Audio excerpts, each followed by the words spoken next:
দেখুন একদম অল্প ছানা দিয়ে বাড়িতেই কি সুন্দর খেজুর মিষ্টি তৈরি করে ফেলেছি। দারুণ খেতে হয়, খুব সুন্দর এর স্বাদ।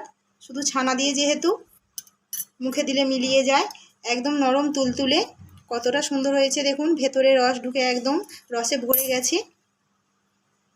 রেসিপিটা কেমন হয়েছে দেখবেন ভিডিওটা। নমস্কার বন্ধুরা, তৃষা কিচেন উইথ ব্লগ চ্যানেলে আপনাদের অনেক অনেক স্বাগত জানাই। আজ আমি দুধ দিয়ে ছানা কাটিয়ে দারুণ স্বাদের একটা মিষ্টি বানাবো। দেখতে থাকুন পুরো ভিডিওটা। এখানে আমি সেই জন্য 1 লিটার দুধ নিয়েছিলাম, জাল করে নিয়েছি। এবার ছানা কাটিয়ে নেব। দুধটা তো ভালোভাবে ফুটে গেছে, এবার আমি ছানা কাটিয়ে নেব। এখানে বাটিতে আমি ভিনিগার নিয়েছি, ভিনিগারে কিছুটা জল মিশিয়ে নিয়েছি। অল্প অল্প করে দেবো দুধের মধ্যে, ঘেঁটে দেবো একবার করে।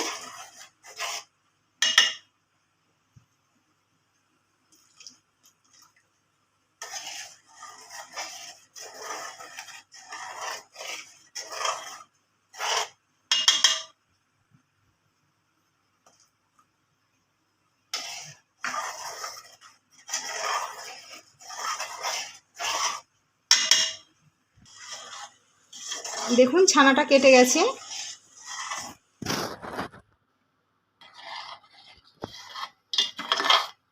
এবার আমি ছেঁকে নেব।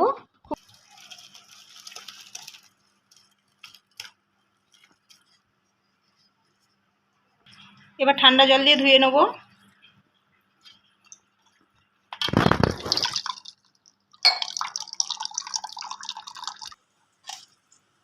এভাবে হালকা করেই হাত দিয়ে জলটা ঝরিয়ে নেব, ঝুলিয়ে রাখার আর দরকার নেই।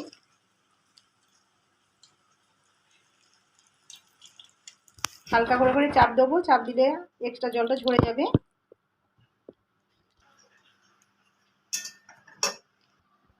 ছানাটা আমি নিয়ে নিয়েছি থালার মধ্যে একটা। এখানে আমি সাদা তেল নিয়েছি, ছানার মধ্যে তেল দেবো 3 চামচের মতো, চা চামচের 3 চামচ। তেলটার সঙ্গে ছানাটা খুব ভালো করে মেখে নেব।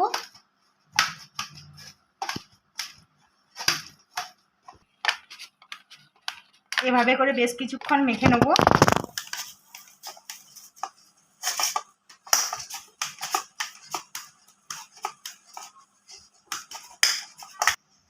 এখানে আমি বেকিং সোডা নিয়েছি, 1 চিমটে দেবো এভাবে।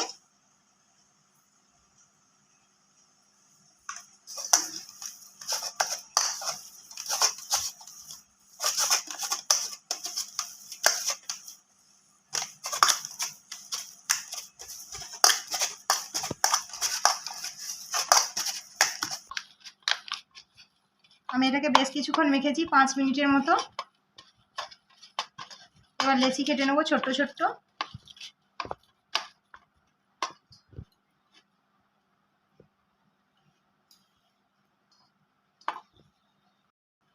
প্রথমে এভাবে হাতে তালুতে রেখে গোল করেছি, এবার 1 আঙুল দিয়ে এভাবে একটু লম্বা করে নেব।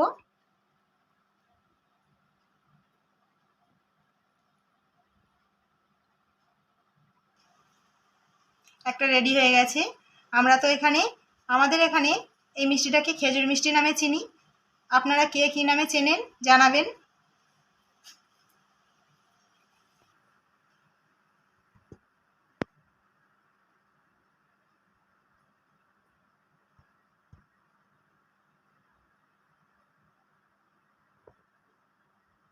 সবগুলো একইভাবে তৈরি করে নেব।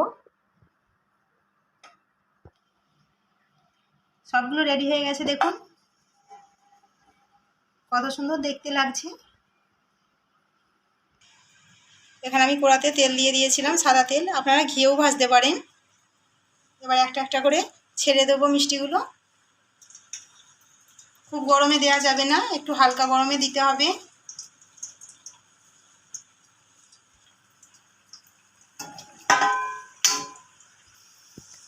মিডিয়াম আছে সব ভেজে নেবো, একটু লাল লাল করে ভাজবো। দেখুন বন্ধুরা কত ফুলেছে মিষ্টিগুলো।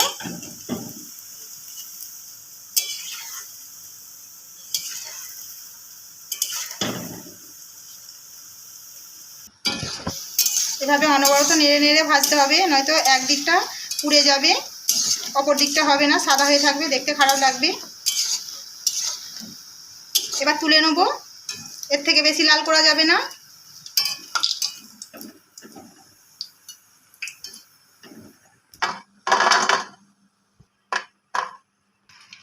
বাকিগুলো রয়ে গেছিলো, এগুলো দিয়ে দিলাম। একইভাবে ভেজে নেবো নেড়ে চেড়ে।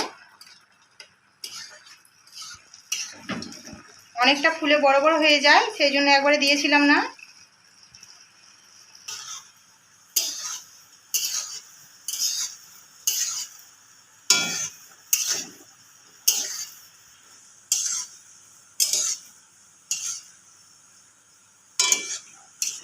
এইগুলো ভাজা হয়ে গেছে, তুলে নেব।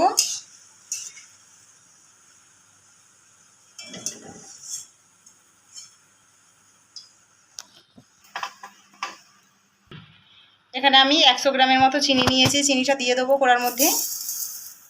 এই বাটির হাফ বাটি নিয়েছি 100 গ্রাম, হাফ বাটি জল দেবো। জল, একটা চিনির শিরা তৈরি করব।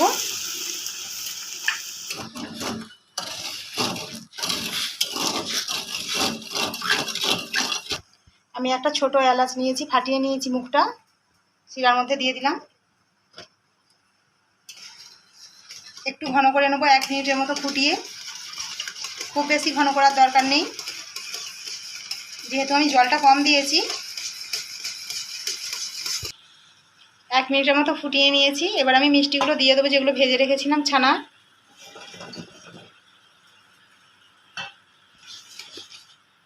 গ্যাসটা একবারে লো করে দিয়েছি। এভাবে লোতে রেখেই 1 মিনিটের মতো হতে দেবো। এখানে আমি ইয়েলো ফুড কালার নিয়েছি, 1 ফোঁটা দিয়ে দেবো।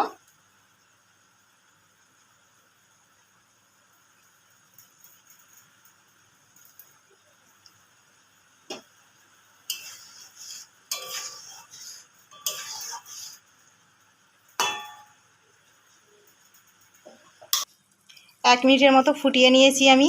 এবার গ্যাসটা অফ করে 2 থেকে 3 মিনিটের মতো আমি ঢাকা দিয়ে রেখে দেবো। ফিরে আসছি 2 থেকে 3 মিনিট পরে। দেখুন ঢাকাটা খুলে নিয়েছি, কত বড় বড় হয়ে গেছে রসটা ভেতরে ঢুকে গিয়ে। এবার ঢেলে নেব।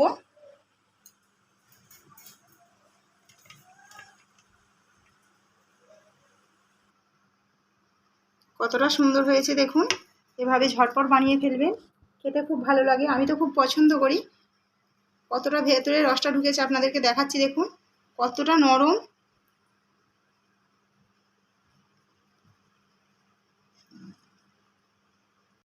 এখনো খুব গরম আছে, সেই জন্য ভালো করে ধরতে পারছি না। দেখুন কতটা সুন্দর হয়েছে, ভেতরটা একদম ফুলে গেছিলো যে মিষ্টিটা, বোঝাই যাচ্ছে। খুব সুন্দর খেতে হয়। রেসিপিটা কেমন হয়েছে অবশ্যই কমেন্টে জানাবেন। ভালো যদি লাগে একটা লাইক করবেন। আর নতুন বন্ধুরা প্লিজ চ্যানেলটিকে সাবস্ক্রাইব করবেন আরও নতুন নতুন ভিডিও দেখার জন্য। ধন্যবাদ।